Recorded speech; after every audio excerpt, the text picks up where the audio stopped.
everyone, I'm Vampy, and today I'm going to be talking about my 2024 Game of the Year. Metaphor? No. Elden Ring DLC? No. I'm talking about Homicipher. Not Homicipher, it's Homicipher. If you do not know what Homicipher is, it is a dark and beautiful point-and-click language deciphering game with otome elements. You might be wondering, what does this all mean? Well, let me explain a little bit. The plot is simple. You play as a girl that gets transported to another world. This other world does not speak English or even Japanese. It has its entirely original language that we, as a player, will have to learn in order to navigate our surroundings and figure out what is actually going on. You have to learn the meanings of words through hand motions, context clues, or by befriending people you meet so they can teach you. After all, you are just a cute, innocent girl. You start from absolutely nothing, a blank slate in a new scary world with a new language you've never heard or seen before. Little by little, and bit by bit, as you interact with characters and with the new world, you're slowly able to pick up the pieces and figure out what the words could possibly mean. Everyone interprets language differently. Every single word could mean a world's difference between two people.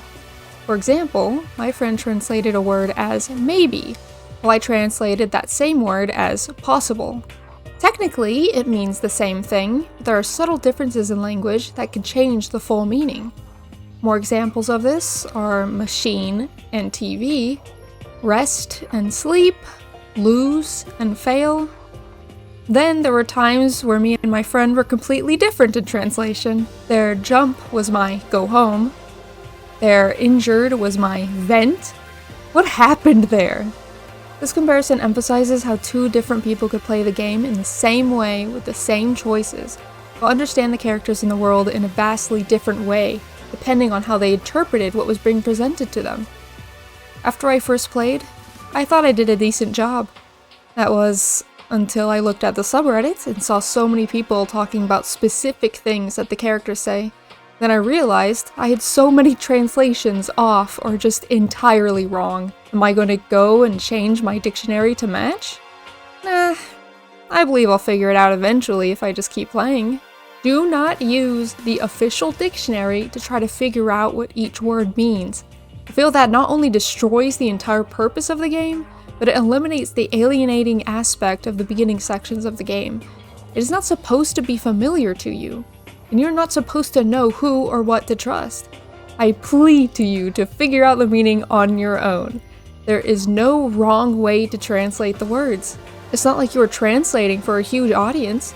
As long as you understand the meaning, that's all that really matters. Try words out, guess and change them until you figure out words that you're comfortable with that make sense to you in their many contexts. Deciphering this is like its own unique puzzle game that builds on itself with each line of dialogue. I didn't expect it to be so much fun. It reminded me a lot of how a child first learns a language, and learning about the world from this unknowing perspective made the gaming experience so unique. You connect with the characters even when you don't understand them, because, as you come to realize, communication is so much more than just speaking with words. We communicate with our actions, facial expressions just as much. There's something beautiful about unsaid communication. A hand motion, a look, a step forward can all say so much and communicate feelings that words have a hard time grasping. This unsaid communication bonds people together and can make friendships stronger, knowing what the other's intending without needing to say a single word. The characters in Homicipher are almost as interesting as the gameplay mechanic itself. From appearance alone, most of them are terrifying to look at. When I first played, I was so sure that this game would spook me out of my boots, and that I would in no way be attached to any of these creatures. How wrong I was.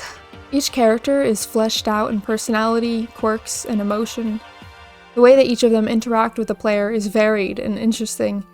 After spending so much time with them and getting to know them, they stop being scary and are almost comforting in a way. That is, for some of them anyway. Some of them stay scary to me all the way through. After all, they are entities from another world. They look creepy, and they don't know human morals or human customs, so some of their actions can be really off-putting at first. It takes getting to understand them and knowing that the way they view the world is different from the way you do. But this is why the core gameplay of the language deciphering is so important, and what makes getting to know them and understand them so rewarding. You figure them out in your own way. You connect on a metaphysical level, beyond where you are or where they are in this new world. They can't speak your language, and yet connection and friendships can still be made almost purely from the ground up. Head nods, handshakes, worried looks, pleased faces. I wish I could go into the deep plot and lore, but I really want this to be spoiler-free, so maybe in another video. I really did grow to love these characters, Mr. Crawling being my favorite. Remember though, it is an otome, and if you don't know what that means it is a dating sim aimed at the female audience. But it's only very slightly an otome. There is no coitus, no kissing, just wholesome hugs and pats on the head. And honestly, I'm not even mad. With how many endings there are, and with the game at this time being updated every few months with more content, I'm very happy with what there is. It was definitely worth the $13 I spent on it anyway. Usually, I have a hard time recommending otome games to anyone outside of the otome fandom, but this one was so different and fun that I believe anyone, even those not interested in anime boys, would have immense fun playing. So please, don't diss it for being an otome, and give it a good, honest chance. Let me know what you thought of this game if you have played it, or what you think about it. Thank you for watching.